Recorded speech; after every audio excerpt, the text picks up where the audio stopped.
Hi అండి. అందరూ ఎలా ఉన్నారు? బాగున్నారా? ముందుగా మన ఛానల్ని ఫస్ట్ టైం చూస్తున్నవారైతే సబ్స్క్రైబ్ చేసుకోండి. ఈరోజు మన రెసిపీ వచ్చేసి పాలకూర ఆలు పరాటాలు. వీటి కోసం నేను 1/2 kg బంగాళదుంపల్ని బాయిల్ చేసి స్మాష్ చేసి పెట్టుకున్నాను. ఒక కట్ట పాలకూరని శుభ్రం చేసి వాష్ చేసి పెట్టుకున్నాను. ఇంకా కొత్తిమీర, వెల్లుల్లి రెబ్బలు, పచ్చిమిర్చి కట్ చేసి పెట్టుకున్నాను. కొంచెం జీలకర్ర తీసుకున్నాను. ఇప్పుడు మనం ప్రాసెస్ ఎలా చేయాలో చూద్దాం. ముందుగా ఈ పాలకూరని మనం కొంచెం బాయిల్ చేసుకుందామండి. ఇప్పుడు ఒక గిన్నె తీసుకుని దీంట్లో మనం పాలకూర వేసుకుందాం.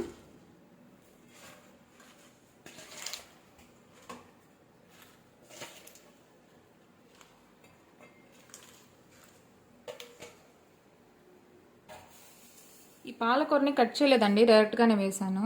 ఎందుకంటే దీన్ని మళ్ళీ మనం గ్రైండ్ చేసుకుంటాం. కొంచెం వాటర్ పోద్దాం. వాటర్ పోసి దీన్ని బాయిలింగ్కి పెట్టేసేద్దాం.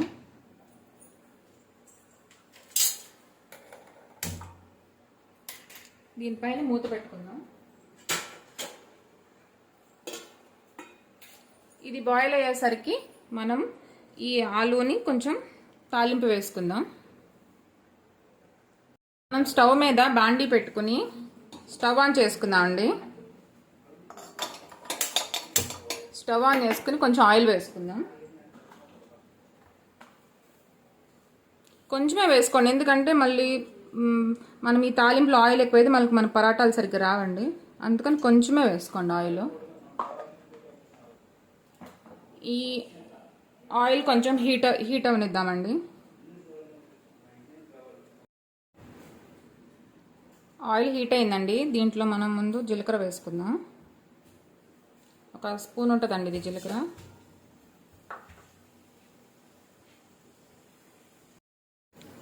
జీలకర్ర వేసుకొని కొంచెం ఫ్రై అవనిద్దాం. జీలకర్ర ఫ్రై అయిందండి. దీంట్లో ఇప్పుడు మనం చిన్నులపాయ వేసుకుందాం. మనం కట్ చేసి పెట్టుకున్నాం కదా.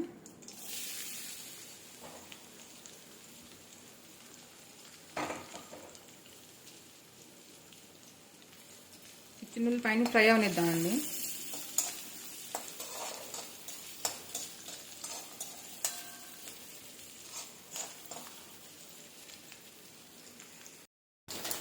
చిన్నులపాయలు ఫ్రై అయ్యండి. కొంచెం కసూరి మేతి వేసుకుందాం.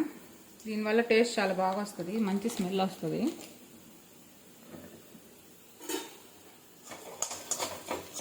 చిన్నులపాయలు ఫ్రై అయ్యండి. దీంట్లో కొంచెం పచ్చిమిర్చి వేసుకుందాం. ఇప్పుడు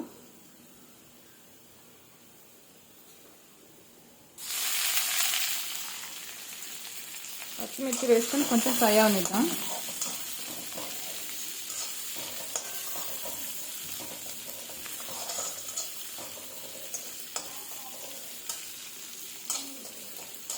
దీంట్లో కొంచెం మనం పసుపు వేసుకుందాం అండి.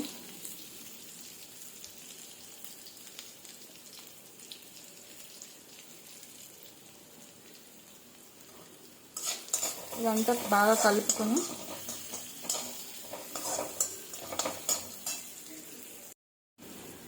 తర్వాత బంగాళదుంప వేసుకుందాం అండి.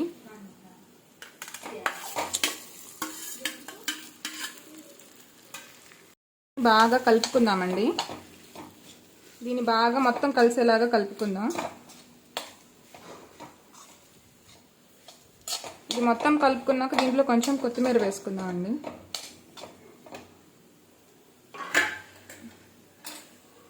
కొత్తిమీర వేసుకుందాం. ఇప్పుడు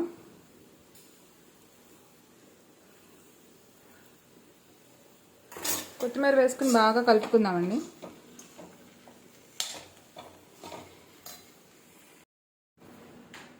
ఇప్పుడు ఇది బాగా కలిసిపోయింది కదా. దీంట్లో కొంచెం సాల్ట్ వేసుకుందాం.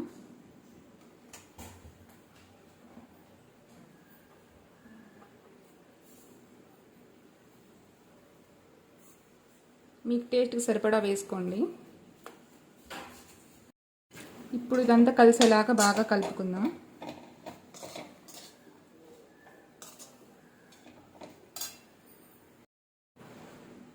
మన పరాటాల్లోకి స్టఫ్ రెడీ అయిపోయిందండి. ఇప్పుడు దీన్ని మనం స్టవ్ కట్టేసుకుని దీన్ని చల్లారబెట్టుకుందాం. మనం పాలకూర బాయిలింగ్కి పెట్టుకుందాం కదండి, చూద్దాం ఇప్పుడు అది బాయిల్ అయిందో లేదో. బాయిల్ అయిపోయిందండి. మనం దీన్ని మిక్సీ జార్లో వేసుకుని గ్రైండ్ చేసుకుందాం. ఇదిగోండి, పాలకూరని ఇలా మెత్తగా గ్రైండ్ చేసుకోవాలి. ఇప్పుడు మనం పిండిని ఎలా కలుపుకోవాలో, పరోటాల కోసం పిండిని ఎలా కలుపుకోవాలో చూద్దాం. ఈ కప్తో నేను 2 కప్పులు పిండి తీసుకుంటున్నానండి. ఇలా జల్లించుకుందాము.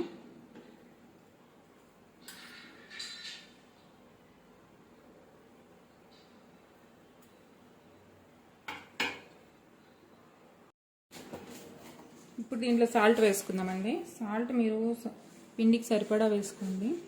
ఆల్రెడీ మనం స్టఫ్లో వేసుకున్నాం కాబట్టి.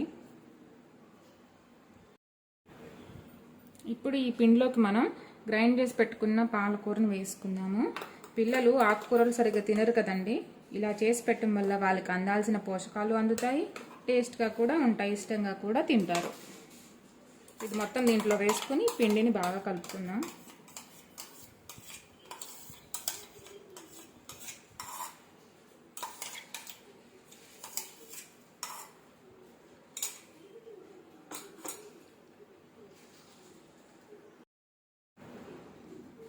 ఇప్పుడు పిండిని కలుపుకుందామండి. ఇప్పుడు ఈ జార్లో కొంచెం ఉండిపోయింది కదా, దీంట్లో కొంచెం వాటర్ వేసుకుని కలుపుకుందాం.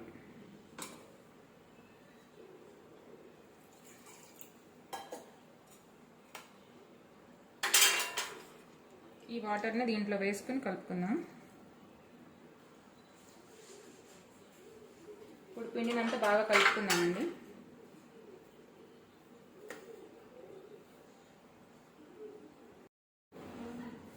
పిండిని ఇలా కలిపేసుకున్నాం కదండి. ఇప్పుడు దీని మీద ఒక 10 మినిట్స్ మూత పెట్టుకుందాం. మరీ టైట్గా కాకుండా, మరీ లూజ్గా కాకుండా పిండిని ఇలా కలుపుకోండి. ఇలా కలుపుకోవడం వల్ల పరోటాలు బాగా మెత్తగా వస్తాయి, పగలకుండా వస్తాయి. ఇప్పుడు దీని మీద మూత పెట్టుకుందాం. 10 మినిట్స్ పక్కన పెట్టుకుందాం మూత పెట్టుకుని.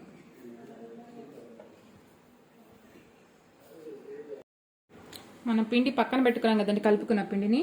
అది నానేసరికి మనం ఈ స్టఫ్ని చిన్న చిన్నగా ఒక లడ్డు సైజు అంత ఉండలు చేసుకుందాము. చూడండి,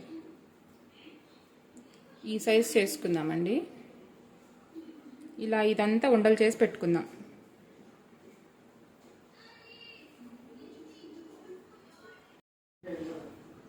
మన స్టఫింగ్ అంతా ఇలా ఉండలుగా చేసుకుందామండి.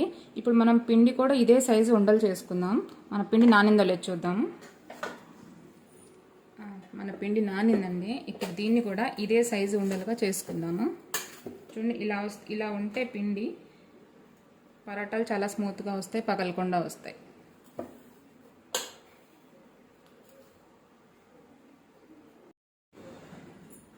చూడండి, పిండి కూడా నేను ఇదే సైజు తీసుకున్నాను. ఇప్పుడు ఈ బంగాళదుంప స్టఫ్ని మనం ఈ పిండిలోకి పెట్టుకుందాం. చూడండి, పిండిని నేను ఎలా చేస్తున్నాను. పిండిని మధ్యలో కొంచెం మందం ఉంచి చుట్టూరు ఇలా పల్చగా చేసుకోవాలి. ఎందుకంటే ఇది మొత్తం మళ్ళీ మనం దగ్గరగా తీసుకొస్తాం కాబట్టి మందం లేకుండా ఉంటుంది.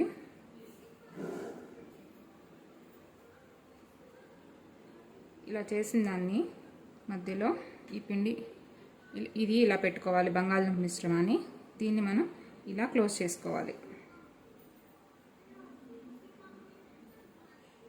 ఒకవేళ ఎక్స్ట్రా పిండి అనిపిస్తే మీకు దాన్ని ఇలా తీసేయండి. తీసేసి దీన్ని చక్కగా బాల్ లాగా చుట్టుకోండి. చూసారా? దీన్ని ఇప్పుడు మనం పొడిపిండిలో అద్దుకొని పరాటాలా చుట్టుకుందాం. ఇప్పుడు పొడిపిండిలో అద్దుకొని మనం పరాటాలాగా చేసుకుందాం.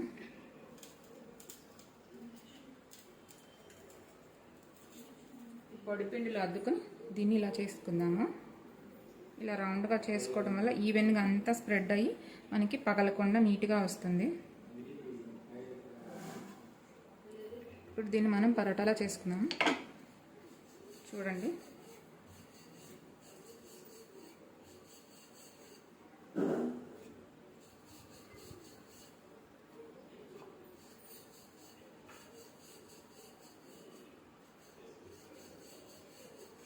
దీన్ని ఈవెన్గా ఇలాగా రౌండ్గా చేసుకుందాము.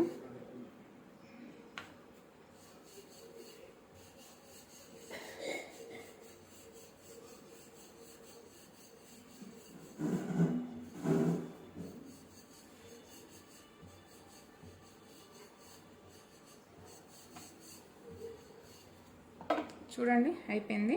ఇప్పుడు దీన్ని పక్కన పెట్టుకుని ఇంకొకటి చూపిస్తాను మీకు.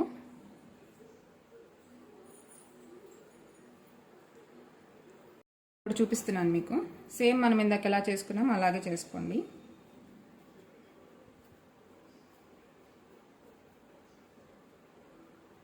ఇలా గిన్నెలాగా చేసుకోండి. చేసుకున్నాక దీని లోపల పెట్టుకోండి. ఇప్పుడు ఇది మొత్తం ఇలా క్లోజ్ చేసుకుందాం. మీకు ఎక్స్ట్రా పిండి లావుగా అనిపిస్తే ఆ ఎక్స్ట్రా పిండిని ఇలా తీసేయండి. ఇలా తీయటం వల్ల మనకి ఇక్కడ లావు లేకుండా వస్తుంది. ఇప్పుడు దీన్ని చక్కగా రౌండ్గా చుట్టుకుందాం.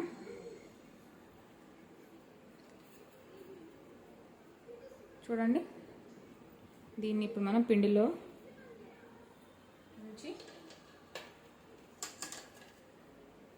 ఇలా చేద్దాం. ఇలా చేయటం వల్ల ఈవెన్గా వస్తుంది.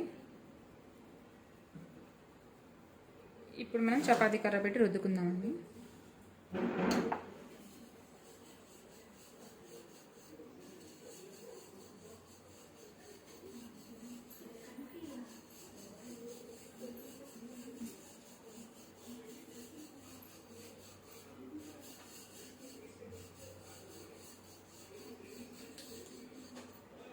ఇలాగే ఈ పరాటాలన్నీ చేసుకోండి. ఇప్పుడు మనం దీన్ని పెను మీద వేసుకొని కాల్చుకుందాం. ఇప్పుడు మనం పెనం పెట్టుకొని స్టవ్ ఆన్ చేసుకుందామండి. పెనం పెట్టుకుందాం, స్టవ్ ఆన్ చేసుకుందాం.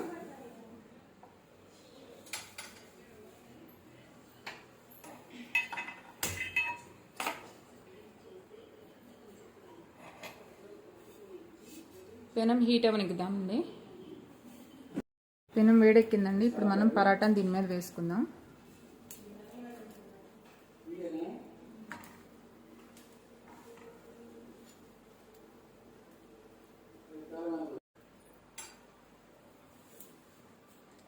దీన్ని ముందు ఒక పక్క కాల్చుకుందామండి.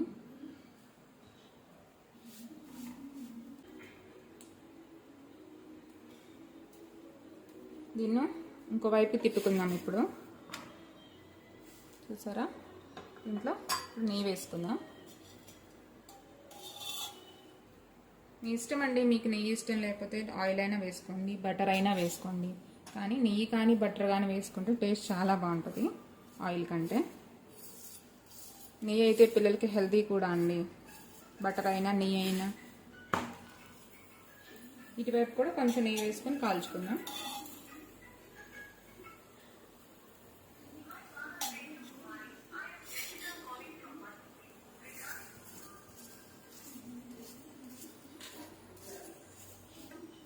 చూసారా, మన పరోటా పొంగటం స్టార్ట్ అయింది.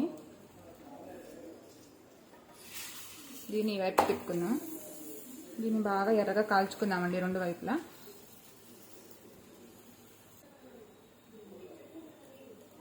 మన పరోటా కాలిందండి. మనం ఇప్పుడు ప్లేట్లోకి తీసుకుందాం.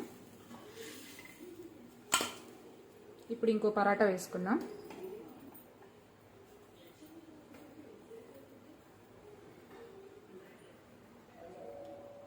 ఈ పరాటాను కూడా కాల్చుకుందామండి. మన పరాటాను తిప్పుకుందామండి. కొంచెం నెయ్యి వేసుకుందాం.